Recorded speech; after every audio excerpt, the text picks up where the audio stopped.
sightings in Australia. There's like random sightings, one in Montana, and as it gets closer to the summer, one of these well-known pilots, Brian Savage, he sees something. He more or less keeps it to himself. Now, what year are we talking about? Because there's 47. an Operation Charlie. Wow, later in 47. Argentine. 47. Okay, still in 47. Okay. So, and Richard Rankin is also a famous pilot. And in Bakersfield, he said he sees 10 of these things flying around. A doctor in Maine, he's riding to work in March 3rd, 1947, and he sees these dish-shaped objects at the end of this airfield. Now, these things are real close to him, and they're real close to the ground. He reports this later, both to Project Blue Book and to another guy that's George Fawcett, who is interested in UFOs. The closer we get to Arnold,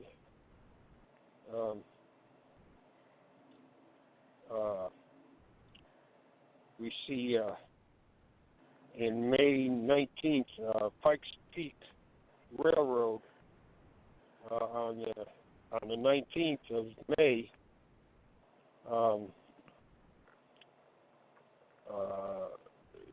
These guys have a sighting. And then Arnold happens, and all hell breaks loose. He got the media attention. Why do you think that is? Is there a story behind it? Why do you think he got the most attention in the media for the sighting? Most of these other people didn't go to the newspapers. That's now, some of them did. Okay. The one in Montana, the fellow went to the newspaper, and he got local press.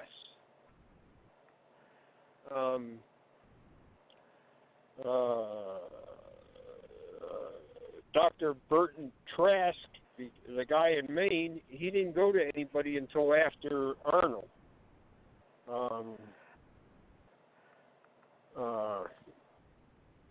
Kenneth Arnold, then, with Ralph Stevens. Right.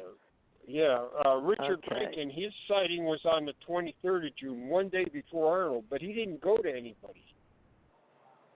The guys at the Pike Peak Railroad on the 19th of May, they didn't go to anybody. They didn't report it to anybody. So Arnold comes out, and then we on the 24th we get a whole bunch of sightings, not just Arnold's, but Arnold's the one that got in the newspapers.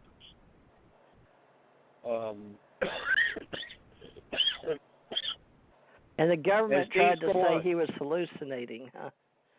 Yeah. But that's when it starts. As the days go on, the other people that made sightings on that date, theirs come out. But Arnold, that's why Arnold's considered the first.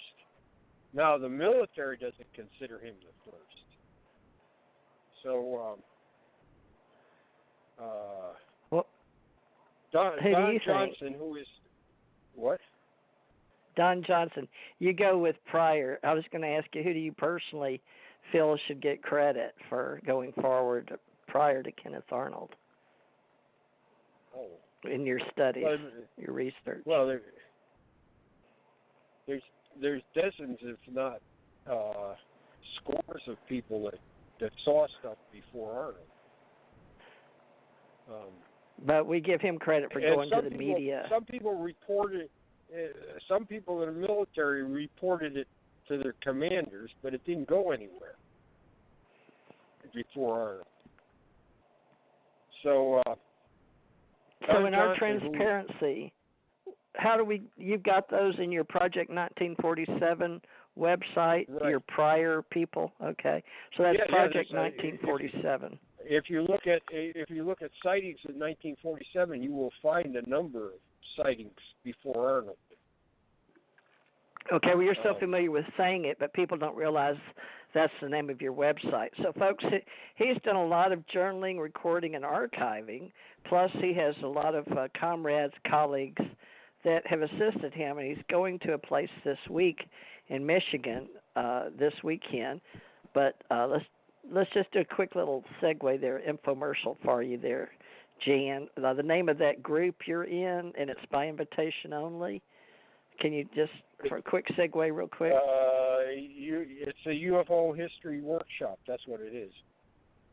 Oh. And so we've already written UFOs in government.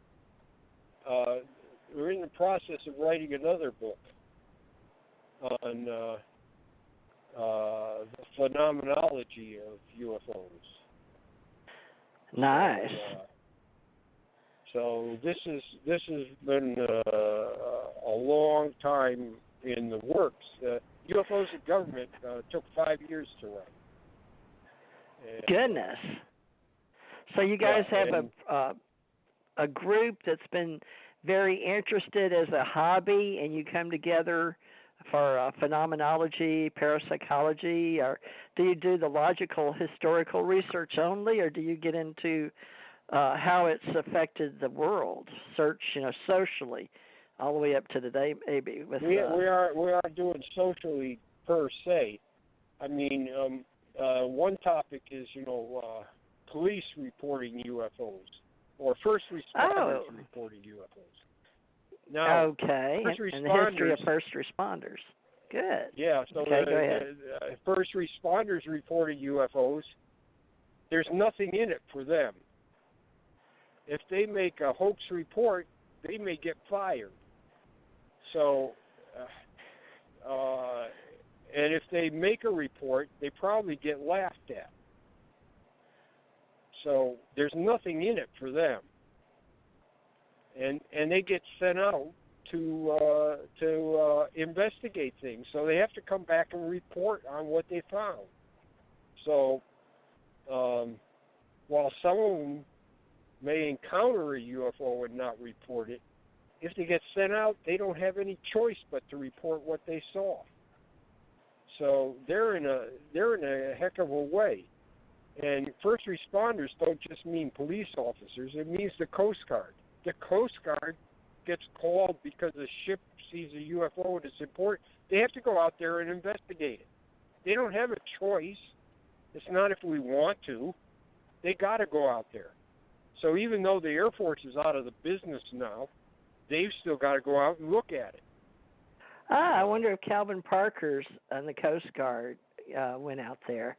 I saw the Coast Guard flying over in a helicopter when my sight happened, which was strange for me. They must have known it was there because they flew right over me on the beach here in Gulf Breeze. So that was here in 2019. So I know sightings are still happening.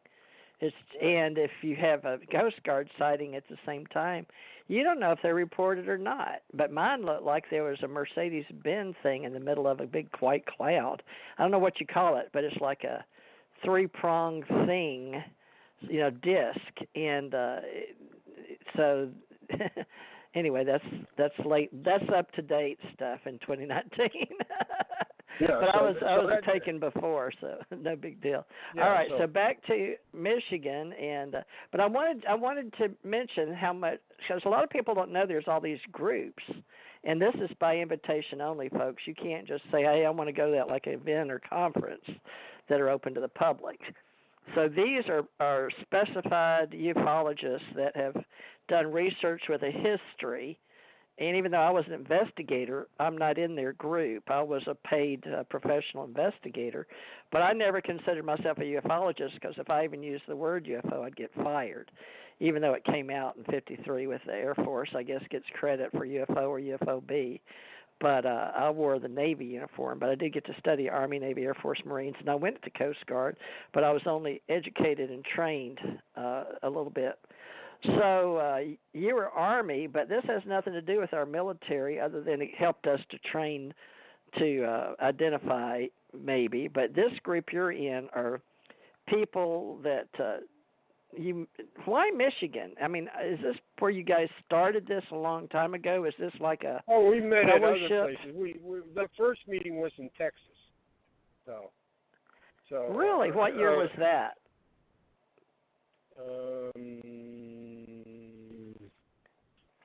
I want to say 98, I think. Who's the historian? Can we get a story? Is that on your Project 1947?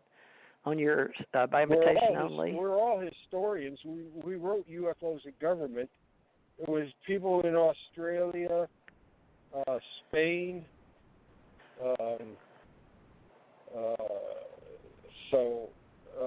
and in the U.S. I mean, Sweden.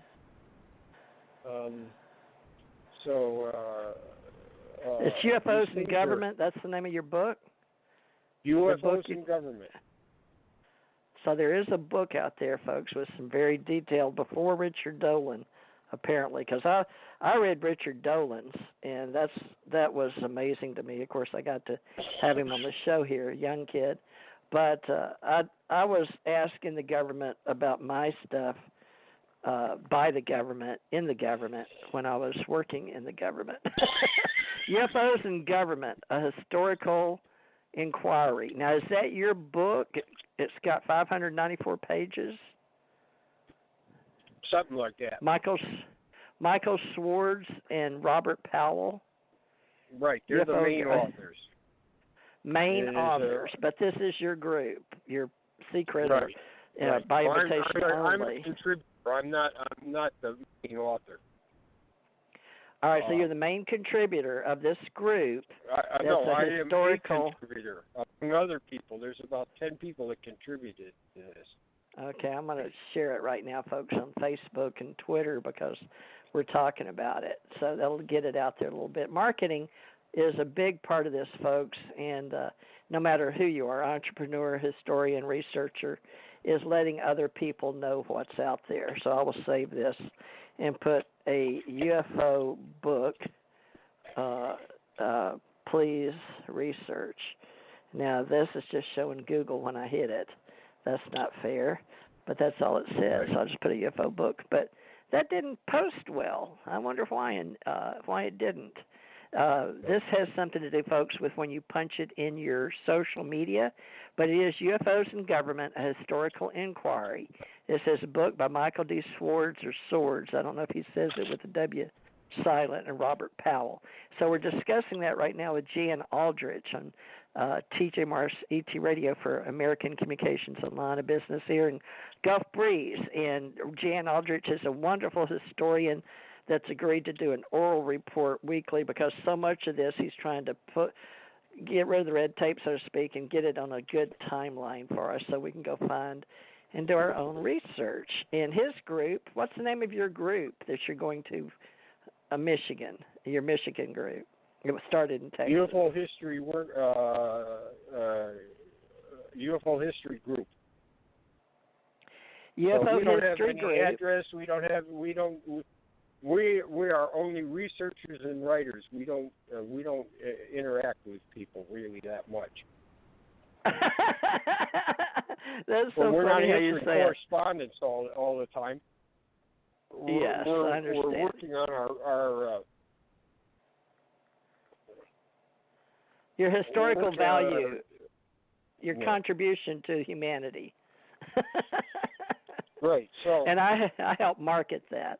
All right. So back to UFOs with government in 1947, project1947.com. Look it up, folks. I'm just here to help everybody connect the dots with Jan Aldrich and his group of researchers and the books they're writing and getting some stories out there to get you looking at some of these things they're doing. And they're doing it because it needs to be done. And it's hard because you got to, like he said, you got to turn page after page to find this stuff. So we need workers. So get in touch with Jan Aldrich at Project UFO.com, or Teresa J. Morris here at TJ Morris ET Radio, and I'll help hook you up. We do have UFOassociation.org. I'm going to keep up with these audios and put them on Blog Talk Radio ET.